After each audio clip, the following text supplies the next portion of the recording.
Fala galera, sejam bem-vindos ao Originais Podcast, pioneiro no Brasil sobre empreendedorismo e inovação. Eu, Cadu Braga, jornalista, podcaster, aqui no Originais, especialista em gestão e marketing esportivo, estou sempre trazendo empreendedores e empreendedoras que estão fazendo a diferença na nossa indústria. E aqui no Originais Podcast, hoje eu tenho o prazer, a honra de receber aqui um amigo, um parceiro aí de longa data, que é talvez o primeiro executivo numa cadeira de inovação numa confederação, né, numa liga, digamos assim, aqui no Brasil. Eu estou aqui com o Daniel Graça, ele que é o head de marketing e inovação da Liga Paulista de Futsal e também cofundador de uma plataforma que ele vai contar pra gente em primeira mão que ele está criando, que é o Futsal Hub. Então, a gente já batendo essa bola, já toco de primeira para você, Daniel, porque futsal é muito dinâmico, muito rápido e, cara, então assim, já vamos começar tocando de primeira, te dando as boas-vindas. Obrigado pela presença, você que veio pro Rio Innovation Week e teve aqui a se disponibilizou, né, o seu rico tempo para a gente bater essa bola. Seja bem-vindo, Daniel. Primeiro, obrigado, Cadu. É uma honra estar aqui com você, bater esse papo. Um local que já teve vários grandes nomes do mercado esportivo aqui. E ser convidado por você acaba sendo um prazer poder compartilhar também todo o trabalho que a gente faz na Liga Paulista de Futsal. Show de bola. Cara, você que fez o curso do Ivan Martinho lá no na SPM, também é engenheiro, né, pelo Instituto Mauá. E, enfim, cara, tem algumas experiências legais, tanto dentro como fora do esporte. Já tá aí há 11 anos e meio na Liga Paulista. Conta pra gente, cara, quem é o Daniel Pessoa, como é que você veio parar no esporte, como é que são suas influências, como é que tudo começou? Bom, começou como atleta, né? Eu fui atleta de futsal desde ali dos meus 10 anos. E eu joguei até os 21 anos. Eu joguei profissionalmente, pelo São Paulo, pelo São Caetano, joguei Liga Nacional. Tive boas experiências ali de jogar com grandes atletas que atuam até hoje no alto rendimento do futsal. E eu acabei fazendo uma transição, né? Durante a minha carreira de jogador, eu já estudava, eu fazia a faculdade, eu tinha uma rotina bem pesada que era treino 2 vezes por dia e aula 2 vezes por dia. Então, era 4 períodos ali Nossa, pesados. E aí chegou um certo momento que eu decidi mesmo ou me dedicar em um e outro. Eu vinha com alguns problemas físicos ali que eu não conseguia performar do jeito que eu queria. E eu resolvi seguir minha carreira como atleta. E nisso, durante eh, a minha passagem ali no esporte, eu vi que muitas coisas que eles faziam ali no clube daria para ser otimizado. Eu, como era atleta, não queria me interferir, porque eu era atleta. Depois que eu parei, eu falei, eu acho que dá para otimizar algumas situações que são feitas aqui, né? boa. Até então, o preparador físico da época era o Danilo, que hoje está coordenou ali, trabalhando com o Rogério Ceni no São Paulo, Flamengo, Cruzeiro, Bahia, Fortaleza. Agora ele está coordenando toda a parte científica ali do Mirassol. Ele era o preparador físico na época. Eu falei, pô, Danilo, eu posso te ajudar em algumas questões aqui que você faz tudo manual, acho que dá para otimizar. Foi então que eu comecei a implementar no esporte, de montar uma ferramenta de análise de desempenho, montando algumas soluções que ajudavam a otimizar o processo. E a ferramenta começou a propagar para outros locais ali, enfim. E logo depois que eu me formei na universidade, a Liga Paulista já estava em operação. E eles queriam alguém para cuidar da parte de projetos, para levar um pouco mais de tecnologia, inovação, que o intuito da liga era justamente esse, foi uma liga criada pelos clubes, de você levar mais recursos para os clubes, mais inovação, mais tecnologia.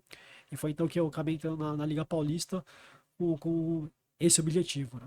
Ah, fantástico, sensacional. Eu acho muito maneiro quando as pessoas que são ali do meio do esporte, né, jogaram, ou seja, perceberam ali algumas dores e viveram, né, o ecossistema para começar a ajudar fora das quadras.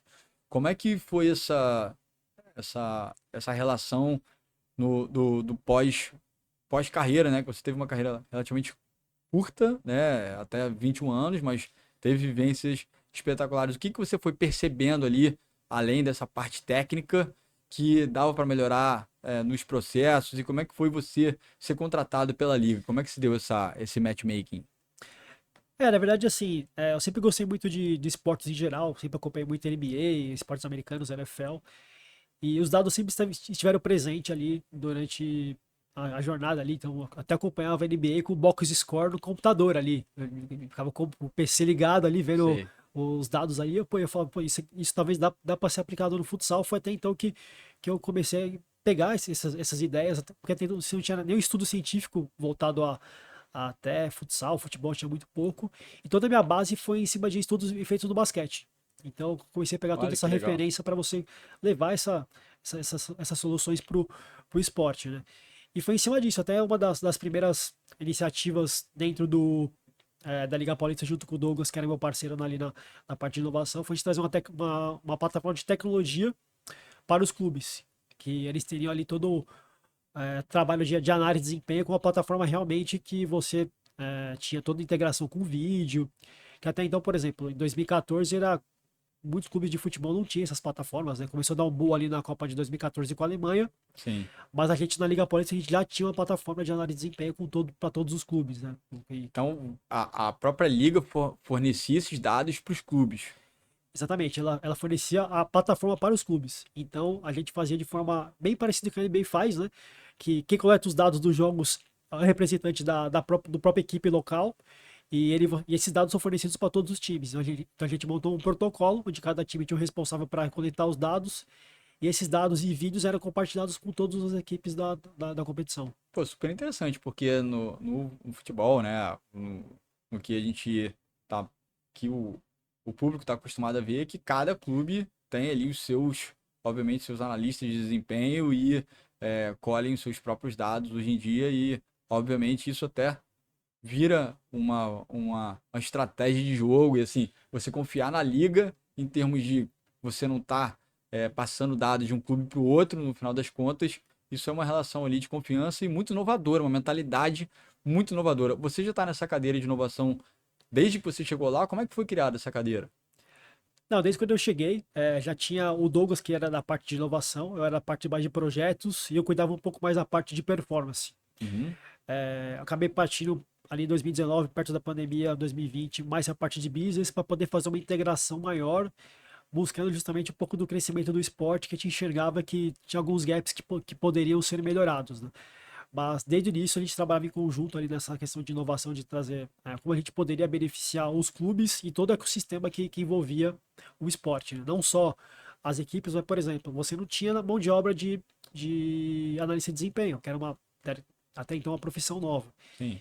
Então tinha clubes que não tinham mão de obra, então a gente começou a buscar também das universidades, a gente começou a trazer universidades para próximo, a gente fazia o treinamento com eles, integravam eles dentro do projeto das equipes no alto rendimento, e para eles era muito bom, porque eles já saíam da universidade formados com uma experiência num software que até então era novidade no mercado esportivo, com a experiência no alto rendimento, e eles conseguiriam dali também seguir uma carreira dentro do esporte. Então a gente conseguiu atrair um método que formava novas pessoas, já conseguia levar essa mão de obra para o clube e ela conseguia se especializar para seguir no mercado esportivo, que justamente a gente identificou que é uma deficiência do esporte. Para você entrar no esporte é muito difícil. Sim.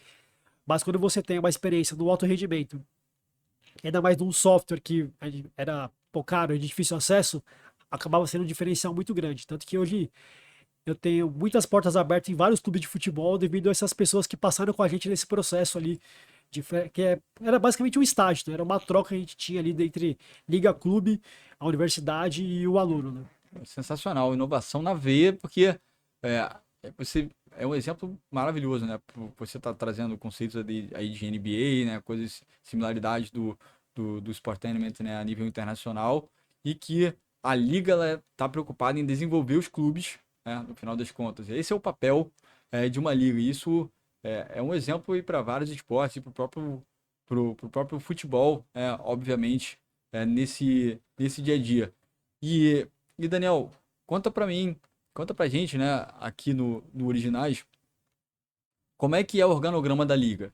Como é que ela tá estruturada em termos de é, presidência, vice-presidência? Como é que é o staff? Como é que é esse dia a dia com um organograma profissional? Como é que funciona as operações no dia a dia da liga para estar vendendo os direitos de transmissão, captando patrocínio? Como é que funciona esse dia a dia operacional da liga?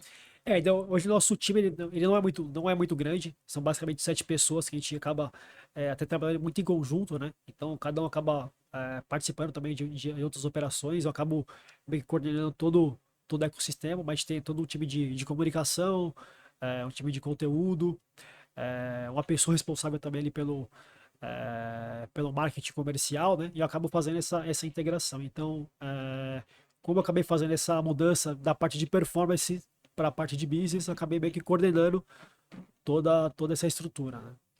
E a liga, e sendo independente, né, aos clubes, como é que é a relação dela as, com a Confederação Brasileira de Futsal, dentro desse... Porque, de fato, né, quando... Se a gente for pegar um exemplo, né, a Copa do Brasil e o Campeonato Brasileiro classificam para Libertadores, classificam para outros campeonatos. Como é que é a ascensão ou descenso dos clubes dentro da liga nesse formato para ela ser independente, Daniel? Hoje o futsal ele acaba sendo meio fragmentado, né? Uhum. Infelizmente. Então você tem uma estrutura que basicamente você tem uma liga nacional, que é uma estrutura totalmente independente, que é a maior competição do mundo ali, né? Com 25 clubes, enfim, franquias que vale hoje mais de R$ 1 milhão, para você ter uma franquia da Liga Nacional. Ela é totalmente independente, não conecta com a CBF, por exemplo. Você tem a CBF que ela cuida só da seleção brasileira. E você tem hoje uma estrutura da CBFS, que é a confederação, que também acaba sendo algo individual ali, fazendo as competições que chancelam até para as competições ali internacionais, que no caso é a única competição internacional é a Libertadores, né? Que é uma vaga para o time brasileiro, que é uma briga que existe hoje no cenário nacional. Até então a Liga Paulista ela era um braço dentro da Federação Paulista. Então ela cuidava exclusivamente do alto rendimento Uhum. da competição adulto masculino. A partir de 19 acabou tendo um rompimento ali com pessoas que entraram que acharam que não era condizente de ter a liga, de trabalhar unilateral. Então os clubes resolveram, já que tivesse esse rompimento, a liga também começa a trabalhar com as outras categorias. Então, hoje a gente trabalha desde as categorias do sub-7 masculino e sub-9 feminino até o profissional. Então a gente tem hoje mais de 90 clubes ali, basicamente, de 80 cidades diferentes do estado de São Paulo, né? Então, nosso ecossistema acaba sendo esse.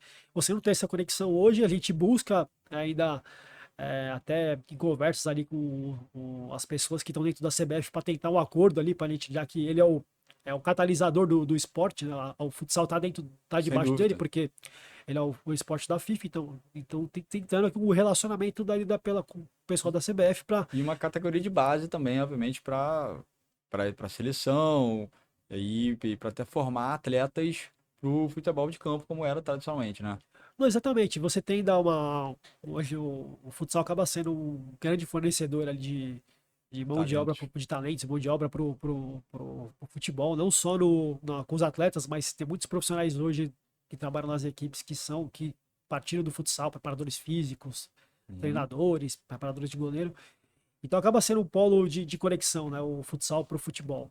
E eu acho que poderia ter um reconhecimento da CBF de valorizar um pouco mais o esporte por muitos atletas que vem aí. Você vê, por exemplo, ali o Neymar, o Felipe Coutinho, enfim, Os vários. próprios grandes atletas lá atrás, Ronaldinho Gaúcho, passou pelo O de futsal, Ronaldo, Gaúcho, enfim. vários, né? O Pedro, Os o maiores. Paulinho, enfim. Hoje em dia também, o próprio Pedro veio do futsal também. E hoje os atletas que são colocados como potenciais talentos do futuro, todos eles começaram no futsal também, né? Uhum. Então acho que poderia ter um reconhecimento maior da CBF de poder tratar o futsal com um pouco mais de carinho, de tentar organizar uma estrutura para que ela seja benéfica para todos, porque até comercialmente isso desfavorece muito o esporte, né? Porque você Uhum. vai conversar no mercado, você sabe bem como funciona isso. Sim. Quando ele começa a entender o ecossistema, ele fala, pô, mas isso aqui acaba sendo uma confusão em si, quando você começa a mostrar a estrutura do esporte. Uhum. Isso não beneficia o esporte, né? Então a gente acha que tendo ali um melhor relacionamento, uma construção em conjunto entre as entidades, dá para você fazer algo muito mais estruturado, aliando forças ali entre os pilares para você conseguir potencializar o esporte, né? Excelente.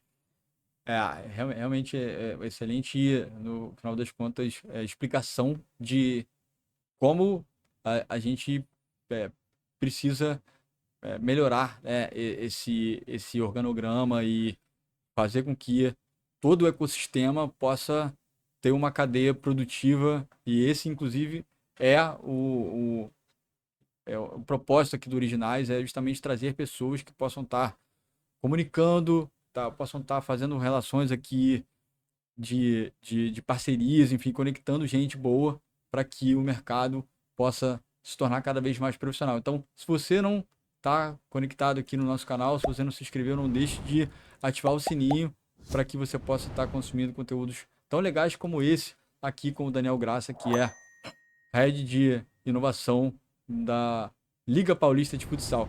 O Daniel, conta pra gente como é que é hoje a parte de business da Liga de Futsal. Como é que vocês estão estruturados a nível de patrocinadores, direito de transmissão? Como é que é essa embalagem de produto para que a liga ela seja superavitária? Como é que é esse ecossistema? Hoje basicamente a gente se mantém através de patrocínios privados, né, que são as marcas que acabam nos apoiando. Hoje, se você pega dentro do ecossistema do esporte em geral, é, as empresas quase, os canais de mídia quase não compram mais o direito de transmissão. Você tem que você mesmo produzir e distribuir. E acaba sendo até um custo alto quando você coloca, por exemplo, Perfeito. todo o campeonato. Então a Uhum. gente faz parcerias estratégicas até com TVs locais ali, que acaba atingindo, por exemplo, o interior de São Paulo. Tem uma rede que é a RFTV, que é a Rede Record do interior de São Paulo. Então a gente tem jogos ali com eles aos sábados, por exemplo, que acaba atingindo uma gama gigantesca de pessoas, até mais, por exemplo, do que canais fechados do esporte. Porque eles Uhum. atingem não só os canais abertos do estado de São Paulo, mas eles têm amplificação na TV parabólica, tem canais na Sky, enfim. Para a gente acaba sendo importante que a gente consegue não só levar a marca da Liga Paulista localmente, mas para muitos lares de vários locais do país. Por exemplo, na Liga do Amazonas, tem um time que fica lá no interior, tem que pegar o rio ali horas e horas para chegar lá. Eles conseguem acompanhar a gente através da parabólica.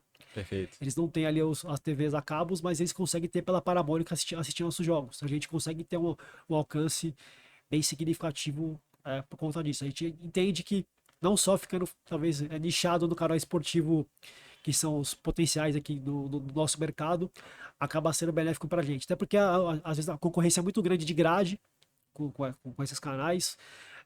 Então a gente consegue também ter uma liberdade de produção com esses canais, enfim, para a gente acaba sendo importante para fazer essa distribuição.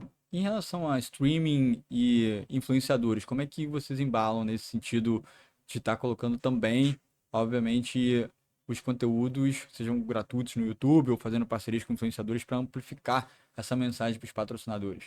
Então, assim, até o streaming, a gente pode até falar que a gente foi a primeira entidade do Brasil a fazer um jogo ao vivo no YouTube. Olha aí, ó. Só que no Originais Podcast você encontra esse tipo de informação super No YouTube privilegiada. nós fomos os primeiros. Não fomos os primeiros no Brasil, porque a CBV já fazia no canal dela, mas era no canal dela no site. Dentro do YouTube a gente foi os precursores ali das ligas esportivas, né? Então a gente já trabalha nosso canal desde 2014 ali com jogos. Foi até a gente tinha até um contrato, no caso, até com o Sport TV na época, os nossos jogos do Sport TV, a gente tinha uma restrição de mostrar os jogos do YouTube da principal competição nossa, né? E foi até uma decisão que a gente teve de não seguir com o Sport TV ali de um certo momento, para a gente poder mesmo a gente produzir nossos jogos e distribuir em outras plataformas, né? A gente conseguir expandir no digital, por streaming. A gente começou em 2019, a gente a produzir nossos próprios jogos para Sensacional. distribuir nos canais, né? Até 2018 a gente tinha jogos no Sport TV e nas outras competições a gente fazia nossa produção por streaming. Aí em 2019 a gente começou a fazer de forma independente, trazendo patrocínios para ajudar a custear todo o custo de produção para a gente fazer a distribuição.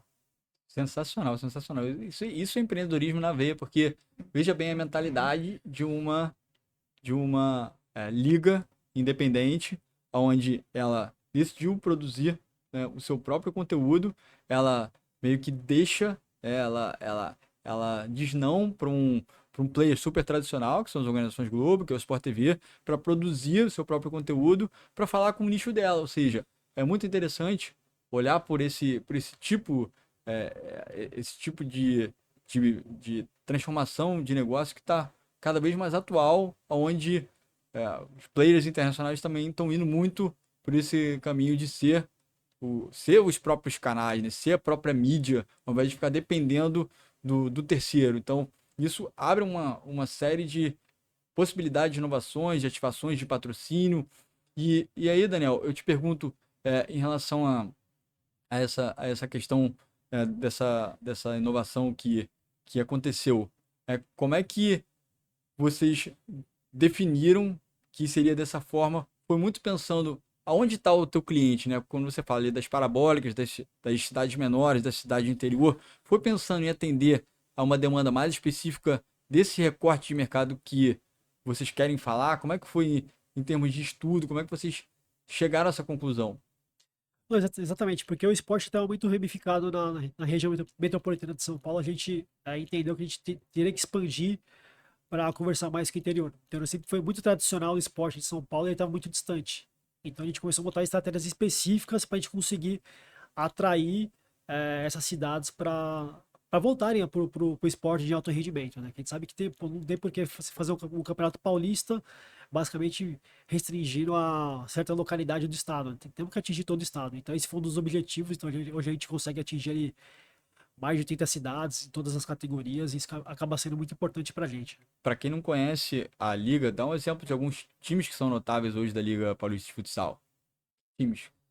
Você tem de grandes cidades, você tem pô, times ali de Ribeirão Preto, você tem times de cidades de Pindamonhangaba, enfim, tem cidades de Dracena, que joga também a Liga Nacional, que fica quase divisa com Mato Grosso. Então é bem legal que são times ali que têm uma paixão muito grande as cidades têm uma paixão muito grande pelo esporte. As cidades vivem o esporte, né? E são literalmente, quando a gente fala hoje em dia, né, de construção de comunidades, é isso, na forma literal de ser, né, Daniel? Não, exatamente, tem pô, cidades ali que até nas categorias de base acaba tendo Os ginásios ficam Ficam lotados, a lotados, galera pega, tem vive ali aquele Tapetininga, você dia pega jogos especial. Guaranema, jogos de sub-20, sub-17, vai muita gente pro ginásio ver os jogos, é bem legal essa atmosfera.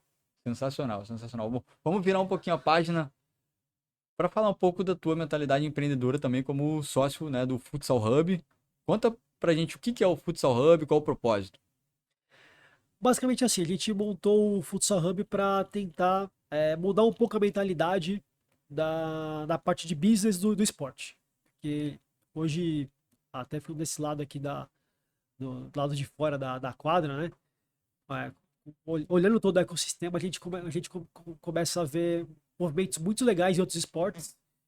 E quando você vê que, por exemplo, você tem uma gestão profissional, você tem atletas potencializando o ecossistema e você fecha o circuito, você consegue elevar o nível do esporte, né? Então a gente vê hoje o esporte ele com poucos ídolos do futsal. Você vê atletas ali que talvez tem ali um alcance, acabam jogando muito fora do Brasil, você acaba tendo eles longe, você não consegue entender ali se conectar com eles, porque você não consegue ver jogos deles, você vê de vez em Aham. quando um jogo ou outro. Como a gente poderia fazer isso? Então, por exemplo, a gente começa a ver, vou pegar, por exemplo, a WSL, né, com o próprio Ivan Martinha, né? Pô, o que ele construiu ali é incrível, que você pega ali Saquarema, que é pô, uma praia, ele monta um evento Virou o Maracanã do fantástico. surf, né? Não, Maracanã do Surf, é incrível o que ele monta ali com estrutura para os patrocinadores, para ativação o tempo todo, 9 dias de evento, onde tem 3 só tem competição, praia lotada todo dia de evento, o pessoal respira ali o surf, se identifica com a cultura de você andar ali na rua, você não vê um papel no chão, todo Sim, mundo respeita ali o que está sendo introduzido pela cultura do esporte, né? sim. E eu, como até amante do esporte, enxergo que o futsal precisa de um pouco mais de entretenimento. Você conectar as marcas, não só com o esporte, mas também com os atletas, de você criar ali conexão com os influenciadores, como você falou, e você ter Uhum. um ecossistema bem segmentado para que as marcas enxerguem realmente como business. Porque hoje as marcas que apoiam hoje o futsal são grandes marcas, mas elas estão no esporte há muito tempo e você não vê outras grandes marcas que apoiam os esportes em geral se conectando com o esporte. Então a Perfeito. gente vem estruturando o Futsal Hub justamente para a gente levar esse tipo de entrega que hoje a gente não consegue, a gente não consegue levar para as marcas. Então, o Futsal Hub, ela é uma detentora de novos projetos, onde ela vai desenhar competições. Dá alguns exemplos, tu dá um spoiler aí do que vem pela frente. Não, exatamente, a gente vai desenvolver novos projetos que hoje não existem no futsal. Então, por exemplo, um deles que a gente está desenvolvendo é o Futsal Park, que vai ser o primeiro evento de Fan Experience pro esporte. Então, vai ser um evento de Fan Experience, como o Rock in Rio, por exemplo. Dentro do Rock in Rio, você tem um evento de Fan Experience que tem um show. Sim. A gente vai fazer o mesmo. Então, vai ser um evento de Fan Experience que vai ter uma competição de futsal dentro. Esse que vai ser o principal objetivo do Futsal Park, né? Não é só ter. Você pode ir lá pro. Quem sabe, pô, o jogo vai ter uma. Você tem uma O jogo é um limitação. detalhe, né? Você tem todo o entretenimento acerca do evento. Exatamente, assim. E no jogo você tem uma limitação de locais, de público ali para ver os jogos. Você ter um evento recorrente o dia todo, você pode ter mais pessoas dentro do evento, que é isso que a gente quer. Pô, você não tem o ingresso para o jogo das equipes que a gente quer trazer para o Brasil para a competição, mas você pode ir lá no espaço curtir de várias formas. Esses atletas que talvez você não consiga ver o jogo, mas você pode ir lá bater uma foto com ele, você pode bater um papo com ele, de repente ter um jantar exclusivo com ele, esse tipo de conexão que a gente quer criar com os atletas, que são os principais. A cara do esporte, a gente precisa mostrar quem são esses caras para justamente a gente conseguir potencializar eles e as marcas enxergarem que você tem um rosto, você tem um esporte grande no Brasil, você tem uma estrutura, você tem ativação, onde ela consiga enxergar a oportunidade para ela estar se conectando não só com o esporte, mas com o público, com os atletas, com todo mundo. É isso, é o ecossistema, né, de Sportainment que a gente aqui no Sport Think Lab, no Originais, enfim, nós aqui temos muito essa mentalidade também de fazer cada vez mais o esporte ser uma plataforma de entretenimento, sobretudo, e o esporte é um detalhe, né? O jogo acaba virando apenas ali a pontinha do iceberg, o detalhe. E, Daniel, esse projeto é para ainda esse ano ou para 2026? Esse projeto a gente já vem estruturando para colocar em operação em 2026. A Ah, gente vem estruturando para esse ano o 3x3, 3v3, né, que a gente chama, que o 3x3 está enraizado no basquete, o 3v3 é o futebol de rua tradicional, né? uau, Então já tem um público que pratica, em São Paulo é muito forte, aqui no Rio e no Belfort Roxo também tem uma comunidade que joga ali, se fecha uma rua e joga ali, que é bem legal. legal.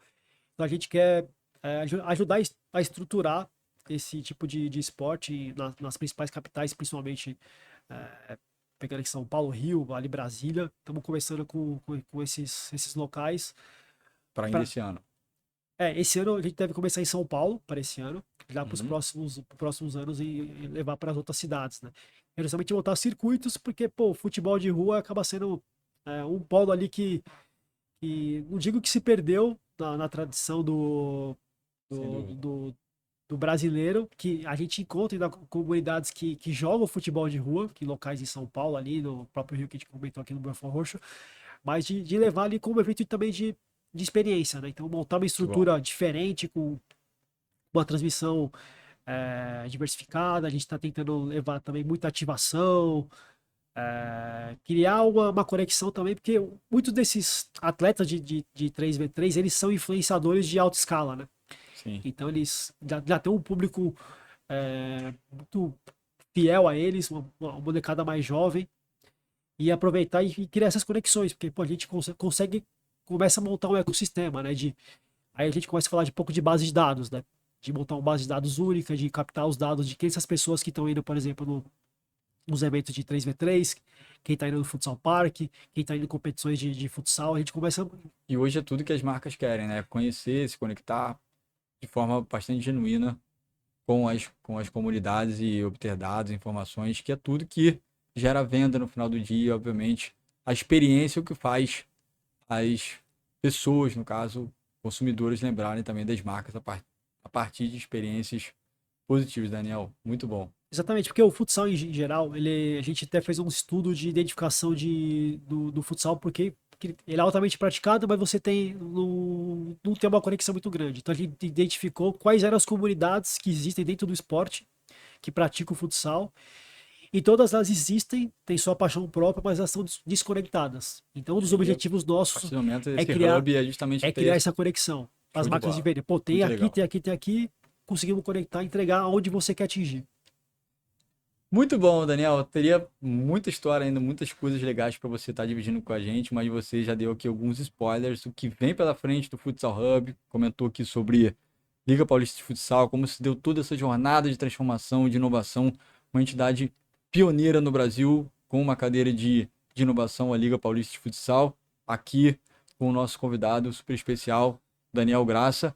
E, para a gente concluir, eu faço geralmente perguntinhas aí fora da caixinha, fora da pauta, para a gente encerrar com chave de ouro. Daniel, em uma palavra, uma pessoa que é referência para você, seja na tua vida pessoal ou profissional. Ah, meu pai. Meu pai é um grande. Pô, tudo que ele construiu através do esporte é louvável, assim. Que ele começou como treinador de time de várzea, né, de bairro, e atingiu depois, pô, ele foi, por exemplo, supervisor do Corinthians, pô, Liga Nacional, foi campeão mundial universitário, Super legal. coordenando. Então, eu me inspiro muito que a Entendi. trajetória dele no esporte é fantástica. Excelente, pô, muito bom. O que você falaria pro Daniel que estava começando ali a carreira? O que você falaria para ele hoje? Ah, basicamente ter paciência e seguir firme ali sempre nos sonhos e nos objetivos dele. Legal. Qual é o teu, falando em sonho, qual é o teu sonho grande no meio esportivo? O que você gostaria de ver aí daqui a 10 anos acontecendo na nossa indústria? Eu espero que não só o futsal, né, mas os outros esportes como basquete, handebol, que são pô, gigantescos no Brasil, tenham o crescimento que eles merecem. Que tiver o futebol ali, pô, nadando de braçada e os outros esportes ainda dando uma patinada. Então eu queria que esses esportes, não só esses, mas outros ali que são pô, gigantescos, natação, enfim, tivesse um crescimento maior e os atletas fossem mais valorizados, né? A gente vê hoje sazonalmente ali, você vê, por exemplo, agora a fadinha ali no skate, mas fica muito ramificado em um ponto ou outro. E Legal. valoriza, pra gente conseguir valorizar mais esses atletas, porque tem muita atleta com grande potencial no Brasil. Vários atletas com potenciais assim incríveis que a gente poderia valorizar mais. Excelente, Daniel. Super valeu por esse tempo tão valioso que a gente teve aqui. Você contando tua história de vida, tua carreira, tantas inovações que estão acontecendo e que a gente possa estar comunicando para cada vez mais pessoas. Esse é o nosso objetivo aqui com o Originais Podcast, trazer pessoas como você que estão contribuindo para a nossa indústria. Também o nosso Sport Think Lab, né? Nosso laboratório de empreendedorismo, de inovação, nosso ecossistema de novos negócios do esporte. A gente está aqui justamente com esse propósito. Te agradeço muito aí, Daniel, pela presença. Eu que agradeço e convido a todos ali, para quem não conhece da Liga Paulista, segue a gente nas redes sociais, tem muita novidade legal que a Já gente. pode deixar aí o teu momento merchan aí. Não, @LPF Oficial. Então tem muita novidade que vai chegar agora pro segundo semestre, até com o IA, que a gente vai fazer agora umas animações diferentes, que também que vai ser novidade ali dentro Dá um spoiler, vai. A gente vai transformar alguns atletas em caricaturas ali animadas, né? Então, Muito bom. utilizando o IA, até um amigo nosso daqui do Rio também, que é o Rodrigão, que tá nessa com a gente aí, que tá estruturando esse projeto, e vai ser bem legal, vai ser mais uma inovação nossa aí da LPF. Olha aí, ó. É isso aí, galera. Só no Originais vocês conseguem saber e consomem esse tipo de conteúdo tão extraordinário com pessoas fantásticas. É isso aí, galera. Se você está tirando valor desse conteúdo, não deixe de deixar um rating de 5 estrelas no comentário, compartilha pra galera para que a gente possa fazer essa comunidade crescer cada vez mais. Até a próxima.